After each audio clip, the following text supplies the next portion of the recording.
बहुत बहुत धन्यवाद सबका।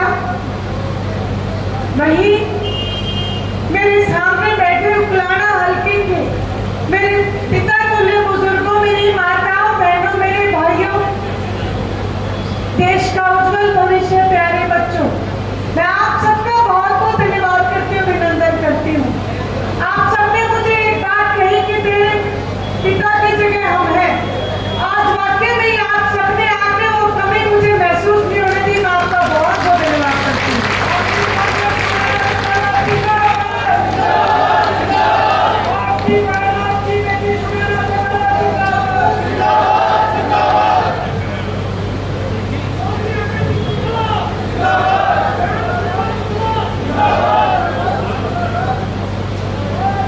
बहुत बहुत धन्यवाद।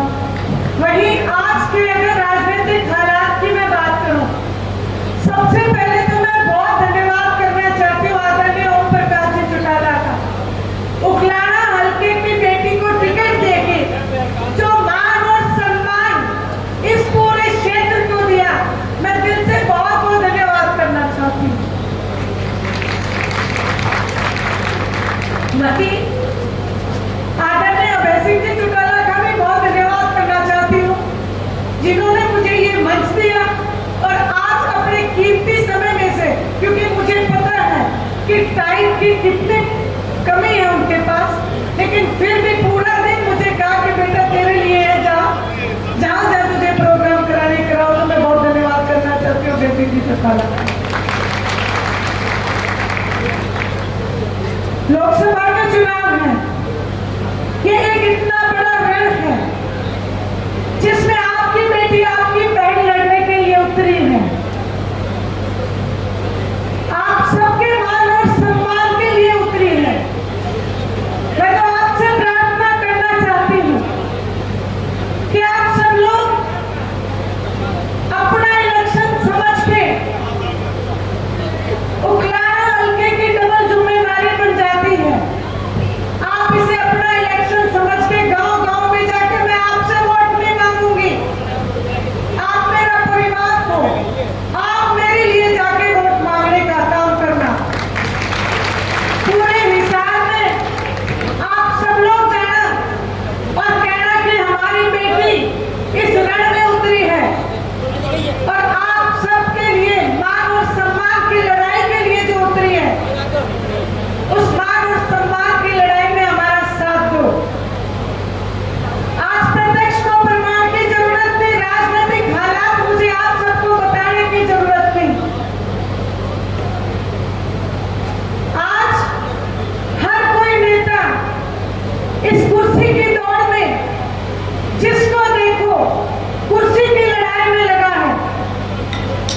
13 महीने तक किसान और कमेरी ने आंदोलन लड़ा, 13 महीने तक किसान और कमेरी ने एक आस और उम्मीद रखी कि कोई एमएलए या एमपी खड़ा होकर हमारे बीच में आ जाए, आदरणीय चौधरी देवीलाल जी की तरह हमारा हौसला बढ़ाने का काम करे। बड़े अफसोस की बात, 4200 से ज्यादा एमएलए एमपी पूरे हिंदुस्तान में है, लेकिन कुर्सी छोड़ने की अगर हिम्मत किसी में दिखी तो एक ही शहर, एक सीट होते हुए भी आदरणीय अभय सिंह जी चौटाला ने किसान और कमेरी का हौसला बढ़ाने का काम किया। आप खुद सोचो कि आपको भूख बहुत जोर से लगी हो, अब थाली में एक ही रोटी हो, उस एक रोटी को छोड़ने का काम अगर किसी ने किया तो आदरणीय अभय सिंह जी चौटाला ने किया।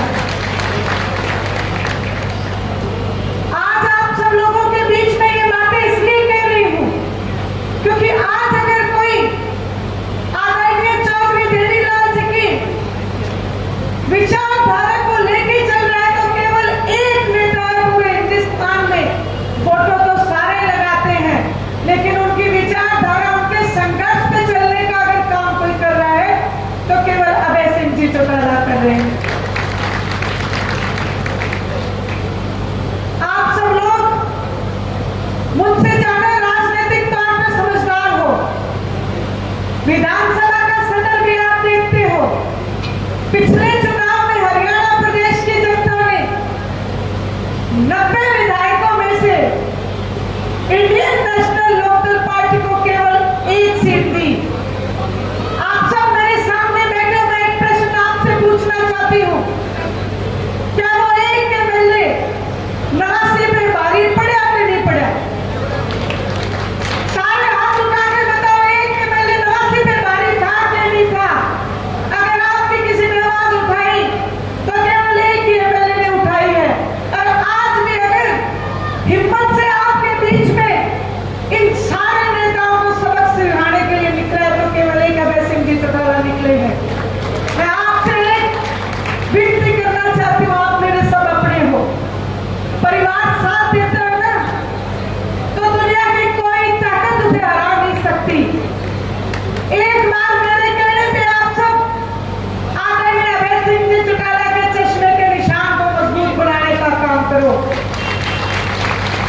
मैं जहां पे जाती हूँ कई लोग मुझसे एक बात करते हैं, कहते हैं बहन जी थारा ही था, चाबी वाला भी थारा ही था।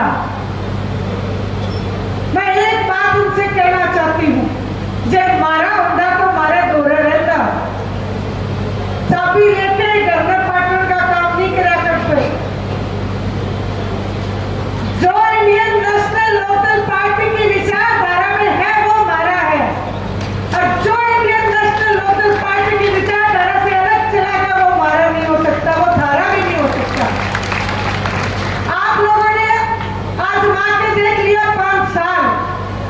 कई आज भी कहते हैं जेयू किसान आंदोलन में इस्तीफा दे देता तो आने वाला मुख्यमंत्री था। मैंने एक जवाब दिया, वो इस्तीफा अभय सिंह चौटाला ने दिया, बना दो फिर मुख्यमंत्री, बनाओगे कि नहीं बनाओगे?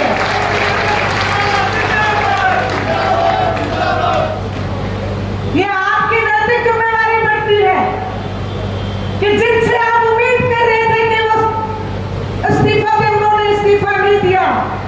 जिसके पास एक सीट थी उसने इस्तीफा दिया। क्या हमारी जिम्मेवारी नहीं बनती कि हम ऐसे नेता को आगे बढ़ाए, ऐसे नेता को मुख्यमंत्री का ताज पहनाए? बनती है कि नहीं बनती है? मैं आपसे प्रार्थना करना चाहती हूँ कि जितनी भी आप सबके रिश्तेदारियां कैथल और कुरुक्षेत्र में है, सारे वहां जाके जहां उकलाड़ा मंडी में आप सब लोग घूमोगे, पूरे हिसार में लोकसभा में घूमोगे, सारे के सारे कुरुक्षेत्र के रणभूमि में भी जाके अपनी हिस्सेदारी डालने का काम करना। मेरे आपसे अनुरोध और प्रार्थना है कि आज ये लड़ाई धर्म और अधर्म की है, आज ये लड़ाई सत्य और असत्य की है। एक तरफ आपके सामने सच बैठा है और दूसरी तरफ जितने भी हैं सारे झूठ की थाली सजाए आपके लिए खड़े हैं। निर्णय आपको करना है कि आपको सच के साथ जाना है या आपको फिर से झूठ की तरफ मुड़ जाना है। ये जो बात कांग्रेस पार्टी के नेता कहते हैं कि अगर बीजेपी को हराना है तो कांग्रेस को ले आओ, ये कांग्रेस के एजेंट हैं। कुछ ऐसे लोग आपके बीच में भी मिल जाएंगे जो इस बात की शर्त भी लगाते हैं कि अगर आएगा तो जीत जाएगा तो कांग्रेस ही जीतेगा, और भाई सम्मानजनक वोट जो है वो आईएनएलडी ले जाएगी। मैं आप सब लोगों को कहती हूँ ये आईएनएलडी का नहीं है, उस किसान और कमेरे का अपमान हो जाएगा जिसके लिए आदरणीय अभय सिंह जी चौटाला ने हरियाणा अपने एक सीट होते हुए एक सीट छोड़ने का काम किया। ये आज आपके मान और सम्मान की लड़ाई है, ये आपकी बेटी की नहीं, वो आदरणीय चौधरी देवीलाल जी की विचारधारा की लड़ाई है। मैं तो आपसे प्रार्थना फिर से करूंगी कि आज आपके बीच में झूठ के जो जोड़े लेके आते हैं उनसे आप बचने का काम करना। ये 3 मेरे सामने ऐसे नेता हैं, भारतीय जनता पार्टी के कैंडिडेट, कांग्रेस पार्टी के कैंडिडेट, जजपा के कैंडिडेट, तीनों के एक बार आप पन्ना पलट के इतिहास देखना, तीनों ही तीनों आदरणीय चौधरी देवीलाल जी की नीतियों को धोखा देके निकले हैं। आपके पास मौका है, या तो चौधरी देवीलाल जी की नीतियों को आप बचा सकते हो या फिर दोबारा से फिर वही मंजर, फिर वही धरने, फिर वही प्रदर्शन करने के लिए तैयार हो, या चौधरी देवीलाल जी की नीतियों को बचाने के लिए तैयार हो। मैं आपसे पूछना चाहती हूँ, आज जरूरत है इस पूरे हरियाणा में हिंदुस्तान को ऐसे नेता की जो आपकी लड़ाई दबंगता से लड़े, देश की सबसे बड़ी पंचायत में जाके। मुकदमा तभी जीत सकते हो जब आपका वकील मजबूत होगा। जब आपके वकील ही गुलाम होंगे तो आप मुकदमा फिर हार जाओगे। 15 लाख का वायदा किया था, 15 लाख छोड़ के 15 रुपये भी किसी के खाते में आए हो तो आप मेरे को हाथ खड़ा करके कह दो कि 15 रुपये तो आ गए। आपको ठगने का काम किया। और कांग्रेस पार्टी का इतिहास तो एक ही शब्द में सिमट जाता है। मैं गांव गई हूँ, आपसे पूछती तो रही हूँ, लेकिन आज फिर से भरी पंचायत में पूछ लेती हूँ। सारे खेत में एक घास उगे, उस घास का नाम क्या है? जोर से बोल के बताओ। कांग्रेस की घास नाम क्यों धरा था? क्योंकि